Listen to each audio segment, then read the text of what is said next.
السلام عليكم ورحمة الله وبركاته. الحمد لله رب العالمين والصلاة والسلام على سيدنا محمد أشرف المرسلين وعلى آله وصحبه أجمعين أما بعد. கண்ணியத்திற்குரிய அல்லாஹ்வின் நல்லடியார்களே, அல்லாஹ் சுப்ஹானஹு வ தஆலா நம் அனைவரையும் நல்ல விஷயங்களில் ஒன்று சேர்த்து வைப்பானாக. அல்லாஹ்விற்கும் அல்லாஹுடைய திருத்தூதர் கண்மணி முஹம்மது ரசூலுல்லாஹி ஸல்லல்லாஹு அலைஹி வஸல்லம் அவர்களுக்கும் பிடித்தமான, அவர்கள் காட்டித்தந்த, அவர்களுடைய வழிகாட்டுதலுக்கும் திருப்திக்கும் சொந்தமான வாழ்வை மேற்கொள்ளக்கூடிய பாக்கியத்தை எல்லாம் அல்லாஹ் நமக்கு நிரப்பமான முறையில் தந்து அருள் புரிவானாக. எல்லா சந்தர்ப்பங்களிலேயும் அல்லாஹ்விற்கும் ரசூலுக்கும் கட்டுப்பட்டு வாழ்வதோடு அவர்களுடைய திருப்தியை முன்வைத்த மிகச் சிறப்பான வாழ்வை அல்லாஹ் நமக்கு நசீபாக்கி அருள் புரிவானாக. நோயில்லாத, வறுமை இல்லாத, தன்மானமத்தோடு சுயமரியாதையோடு வாழக்கூடிய, ஆரோக்கியத்தோடு வாழக்கூடிய நல்ல பாக்கியத்தை அல்லாஹ் நமக்கு, நம்முடைய சொந்த பந்தங்களுக்கு, மனித சமூகம் அனைத்திற்கும் தந்து அருள் புரிவானாக. ஆமீன். கண்ணியத்திற்குரிய அல்லாஹ்வின் நல்லடியார்களே, அல்லாஹ் சுப்ஹானஹு வ தஆலா இந்த மனித சமூகம் மிகச் சிறப்பான முறையில் வாழ வேண்டும் என்ற ஒரு ஒற்றை நோக்கத்தோடு பல்வேறு சிறப்புகளை தந்திருக்கிறான். மனிதன் பாவம் செய்கின்ற பொழுது அவனுடைய உயர்வு கொஞ்சம் கொஞ்சமாக குறைந்து கொண்டிருக்கிறது. அவனுடைய பாவங்கள் மன்னிக்கின்ற பொழுது மனிதன் புனிதனாக மாறக்கூடிய வாய்ப்புகள் ஏற்படுகிறது. வெறுமனே பாவங்கள் மன்னிக்கப்படுவது என்பது மாத்திரம் அல்லாமல், சில சமயங்களில் அவன் செய்யக்கூடிய சில அமல்கள், சில நல்ல காரியங்கள் அவனுடைய அந்தஸ்தை மேலும் உயர்த்தும் என்பதையும் அல்லாஹ் நமக்கு சொல்லிக் கொடுக்கிறான்.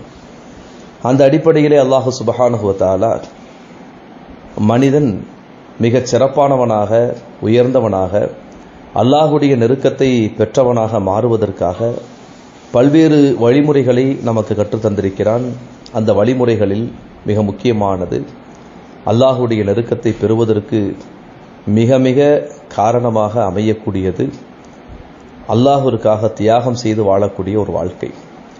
அல்லாஹுதான் எனக்கு எல்லாம், அல்லாஹுவை தவிர வேறு எனக்கு எதுவுமே தேவையில்லை, வேறு எது வந்தாலும் அல்லாஹுவைத்தான் நான் முற்படுத்துவேன், அவனுக்காக நான் எதையும் இழப்பேன், எதை இழந்தாலும், எது என்னை விட்டு போனாலும் அதை பற்றி நான் கவலைப்பட மாட்டேன் என்று சொல்லக்கூடிய, அல்லாஹுவையே கதியாக நினைத்து வாழக்கூடிய ஒரு வாழ்க்கை இருக்கிறது. அது ரொம்ப ஹைரான சிறப்பான வாழ்க்கை. அந்த வாழ்க்கை வாழ்ந்தவர்களை அல்லாஹ் சுப்ஹானஹு வ தஆலா இந்த சமூகத்தில் அடையாளப்படுத்துகிறான் மிகச் சிறந்தவர்களாக, கண்ணியமானவர்களாக, பின்பற்ற தகுந்தவர்களாக. அப்படிப்பட்ட ஒரு உன்னதமான வாழ்க்கை வாழ்ந்தவர்கள் தான் நபியினா இப்ராஹிம் அலைஹிஸ்ஸலாத்து வஸ்ஸலாம்.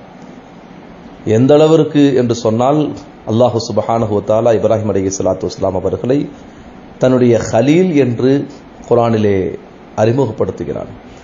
தஹதல்லாஹ் இப்ராஹிம் ஹலீலா, இப்ராஹிம் அலைஹிஸ்ஸலாத்து வஸ்ஸலாம் அவர்களை அல்லாஹ் தன்னுடைய ஹலீலாக எடுத்துக்கொண்டான். ஹலீல் அப்படிங்கிற வார்த்தை இருக்குது, அது எல்லாத்துக்கும் கிடைச்சிடாது. ஹலீல்னா நம்ம நண்பன் அப்படின்னு அர்த்தம் வைக்கிறோம், நம்ம தமிழில் அந்த அர்த்தம் இருக்குது. ஆனால் அதனுடைய வரைவிலக்கணம், டெஃபினேஷன் அப்படின்னு பார்த்தோம்னா, சுப்ஹானல்லாஹ், ஹுல்லத் அப்படிங்கிற வார்த்தையிலிருந்து வந்ததான் ஹலீல். இந்த ஹலீல் அப்படிங்கிற அந்த பட்டம் யாருக்கு கொடுக்கப்படும் அப்படின்னு கேட்டோம்னா, என்ன சொன்னாலும் அதை அப்படியே ஏற்றுக்கொள்ளக்கூடிய ஒரு தன்மை வருகின்ற பொழுதுதான் அது கிடைக்கும். இது கால இப்ராஹிம், அதாவது அது இல்லை, இது கால ரப்புக்க அப்படிங்கிற ஒரு வசனம் இருக்குது. அஸ்லிம் அப்படின்னு அல்லாஹ் சொல்றான், அஸ்லம் துலி ரப்பில் ஆலமீன். அஸ்லிம், நீ கட்டுப்படு அப்படின்னு சொன்ன மாத்திரத்தில் அஸ்லம் துலி ரப்பில் ஆலமீன், அல்லாஹ் உனக்கு கட்டுப்பட்டேன் அப்படின்னு உடனடியாக பதில் சொல்லக்கூடிய, வெறுமனே நாவால் பதில் சொல்லக்கூடியதல்ல, உடலால், உறுப்புகளால் கட்டுப்படுவதால், உள்ளத்தால் அந்த பதில் ஏற்படுகின்றதே, அந்த ஒரு நிலைக்கு வந்தவர்களைத்தான் அல்லாஹ் ஹலீல் என்று சொல்வார். அந்த அடிப்படையில் பார்க்குறப்ப எல்லா நபிமார்களும் அல்லாஹ்வுடைய ஹலீலாக இருந்தாலும் கூட, அந்த ஹலீல் அப்படிங்கிற வார்த்தை மிக பொருந்தி போகக்கூடிய, 100% பொருந்தி போகக்கூடியவர்கள் அப்படின்னு பார்த்தோம்னா இப்ராஹிம் அலைஹிஸ்ஸலாத்து வஸ்ஸலாம் அவர்களும், நம்முடைய நபீனா முஹம்மது ரசூலுல்லாஹி ஸல்லல்லாஹு அலைஹி வஸல்லம் அவர்களும் தான். ரெண்டு நபிமார்களுக்கும் அல்லாஹ் இந்த வார்த்தையை சொல்லிக் கொடுக்கிறார். அப்போ இந்த ஹலீல்ங்கிற வார்த்தை எப்போ கிடைக்கும் அப்படின்னு கேட்டோம்னா, முழுமையான முறையில் கட்டுப்படுது. மனைவியை கொண்டு போய் விட்டுட்டு வாங்க, இந்தா விட்டுறேன். பச்சை குழந்தை பால்குடி மறக்கல, விட்டுட்டு வாங்க, இந்தா விட்டுட்டு வந்துட்டேன். அவரை அறுத்துருங்க, இந்தா அறுக்கிறேன். இப்படி செய்யுங்க, இந்த இப்படி செய்ய, எதை சொன்னாலும் தன்னை முன்னிலைப்படுத்தாமல் தன் ரப்பை முன்னிலைப்படுத்தக்கூடிய அந்த ஒரு சூழல் இருக்கிறது. சுப்ஹானல்லாஹ். அதற்காகத்தான் அல்லாஹ், அந்த தியாகத்திற்காகத்தான் இப்ராஹிம் அலைஹிஸ்ஸலாத்து வஸ்ஸலாம் அவர்களை பல்வேறு சந்தர்ப்பங்களில் மேன்மைப்படுத்தி வைத்திருக்கிறார். நமக்கெல்லாம் தெரியும், இப்ராஹிம் அலைஹிஸ்ஸலாத்து வஸ்ஸலாம் அவங்களுக்கு ஒரு பேர் இருக்குது, விருந்தாளிகளை உபசரிக்கக்கூடியவர். இப்ராஹிம் அலைஹிஸ்ஸலாத்து வஸ்ஸலாம் அப்படின்னு சொன்னாவே விருந்தாளி அப்படிங்கிற ஒரு வார்த்தை சேர்ந்து வந்துடும். விருந்தாளி இல்லாமல், தன்னோடு யாரும் விருந்தாளி இல்லாமல் அவர் சாப்பிட்டதே கிடையாது. அவரோட அப்படித்தான் கடுமையான மழை பெஞ்சிட்டு இருக்குது, சாப்பிட்றதுக்கு தன்னோட சாப்பிடுவதற்கு ஆள் இல்லை. அந்த சூழலில் அங்கிட்டு இங்கிட்டு பார்க்குறாரு, தேடி பிடிச்சி ஒரு வயதான ஒருத்தர் பிடிச்சிட்டு வந்துட்டார். உட்கார்றப்ப சாப்பிட்றப்ப பிஸ்மில்லா சொல்லி சாப்பிடுங்க அப்படிங்கிறாரு. அவர் சொல்கிறார், இல்லை நான் சொல்ல மாட்டேன், இத்தனை நாளாக நான் நெருப்பை வணங்கக்கூடியவன், நெருப்பை வணங்கக்கூடிய நான் எப்படி பிஸ்மில்லா சொல்ல முடியும் அப்படிங்கிறார்.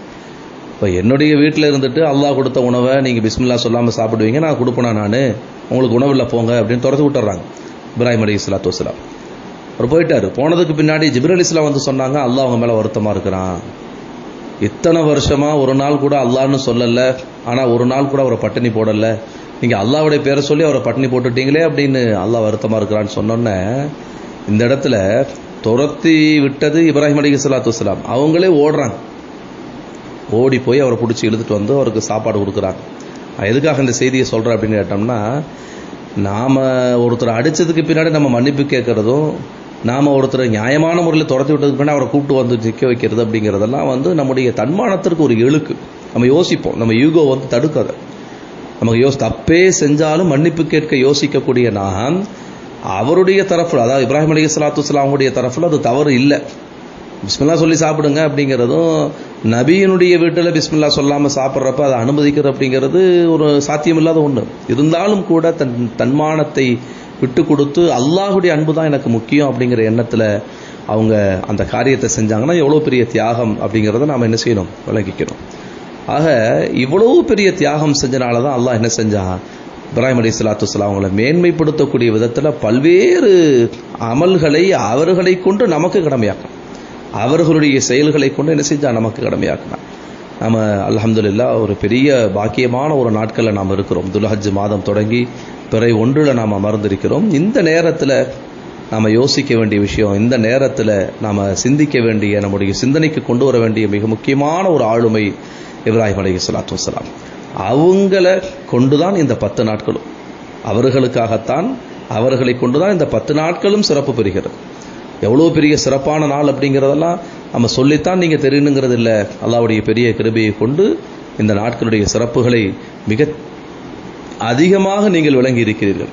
இருந்தாலும் சுருக்கமாக சொல்கிறதா இருந்தால், அல்லாஹ் எதன் மீதும் சத்தியம் செய்ய மாட்டான், அதை கண்ணியப்படுத்தக்கூடிய விதத்தில் சத்தியம் செய்வான். அதாவது எதன் மீதும் அவ்வளோ சீக்கிரம் அல்லாஹ் சத்தியம் செய்ய மாட்டான். அப்படி அல்லாஹ் சத்தியம் செய்யறான் அப்படின்னு சொன்னால் அது கண்டிப்பாக சிறந்ததாக, உயர்ந்ததாகத்தான் இருக்கும். அப்படி அல்லாஹ் சத்தியம் செய்யக்கூடிய சில விஷயங்களில் ஒன்று தான் என்ன, ஒல் ஃபஜ்ர் வலையாலின் அஷர், இந்த 10 இரவுகளின் மீது சத்தியமாக என்று அல்லாஹ் சொல்லும். அப்போ இந்த 10 நாட்கள் அப்படிங்கிறது ரொம்ப மகத்துவமான நாட்கள்.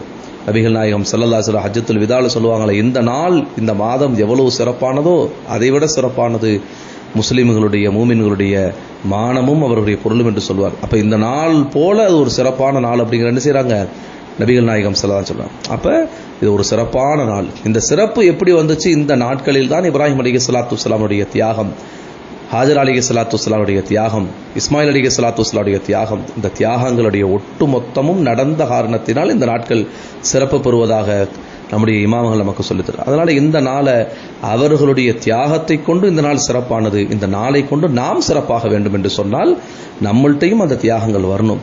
அல்லாஹ் சுப்ஹானஹு வ தஆலா அல்லாஹ்விற்காக தியாகம் செய்து வாழக்கூடிய நல்ல மக்களாக அல்லாஹ் நம் அனைவரையும் ஆக்கியருள் புரிவானாக.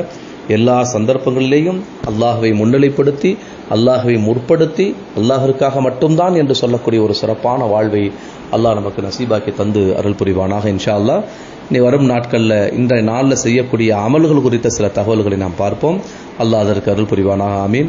ஆஹிரு தஅவானா அல்ஹம்துலில்லாஹி ரப்பில் ஆலமீன். அஸ்ஸலாமு அலைக்கும் வரஹ்மத்துல்லாஹி வபரகாத்துஹு. சுப்ஹானல்லாஹி வபிஹம்திஹி, சுப்ஹானக்கல்லாஹும்ம வபிஹம்திக, வ நஷ்ஹது அல்லா இலாஹா இல்லா அன்த, வ நஸ்தக்ஃபிருக வ நதூபு இலைக். சுப்ஹான ரப்பிக ரப்பில் இஸ்ஸத்தி அம்மா யசிஃபூன், வ ஸலாமுன் அலல் முர்ஸலீன், அல்ஹம்துலில்லாஹி ரப்பில் ஆலமீன். ஸல்லல்லாஹு அலைஹி வஸல்லம். ஸல்லல்லாஹு அலா முஹம்மதின் ஸல்லல்லாஹு அலைஹி வஸல்லம். ஸல்லல்லாஹு அலா முஹம்மதின் யா ரப்பி ஸல்லி அலைஹி வஸல்லிம். அஸ்ஸலாமு அலைக்கும் வரஹ்மத்துல்லாஹி வபரகாத்துஹு.